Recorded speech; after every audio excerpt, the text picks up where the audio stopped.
Today I want to speak about something that is very interesting. It's about global politics. Trump and Europe have been battling over tariffs. There have been arguments back and forth. There have been threats. There have been discussions around trade. And it's looking like trade war is looming. But one interesting thing I learned from this whole global politics is while Europe and America have perfected the trade system that was beneficial to them, while they have understood the way of transacting businesses amongst themselves and eased the way of trading goods and services, what happened to Africa? The cost of doing business within African nations is like a camel passing through the eye of a needle. Less than 500 feet away from Seme-Boda is Benin Republic.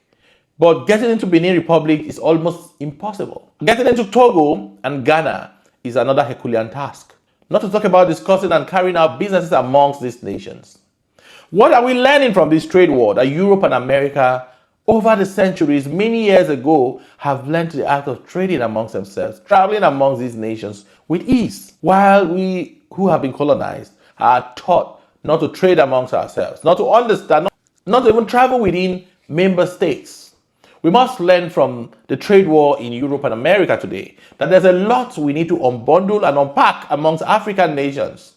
We have opportunities, the market is ours to own, but we can't even penetrate our markets. We can't travel amongst ourselves, but it is easy for anyone to travel into Africa from Europe, to move around African nations with ease as compared to fellow Africans traveling amongst member nations. We exist in a continent where we are all strangers to ourselves, because we are structured in such a way that the language of communication is not one that everyone understands.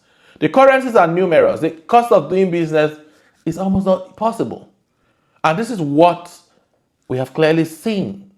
While it is easy for America, Europe, and the rest of these nations to transact businesses amongst themselves, removing tariffs and bottlenecks within Africa, it is impossible to carry out businesses. It is impossible to travel among African nations. It is cheaper to travel to Europe than traveling within Africa.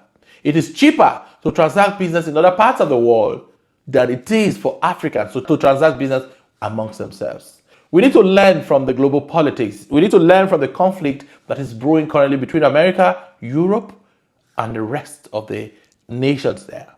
What can we do differently? How do we remove these bottlenecks? How do we disentangle all these chains? Because we are held down by these boundaries. We are held down by restrictions. This is the right time to begin to remove these bottlenecks and open our markets. Our markets are not ours. When you go to China today, they are producing for Africa. Why can't Africa produce for Africa? We have the population that is idle and employment is at an all-time high. Inflation rate is very high. But we own the markets. All we consume are finished products from Europe and China. Why can't Africa produce some of these needed materials? We send our resources out and they come in as finished goods. We take away our jobs elsewhere. While we sit on the internet lamenting, not until we begin to advocate for one Africa, for one market, for one opportunity, I'm afraid this whole conflict will be resolved and Africa will still be in chains. We have a long way to go. The black population has a long way to go. We need to begin to pick ourselves off the ground.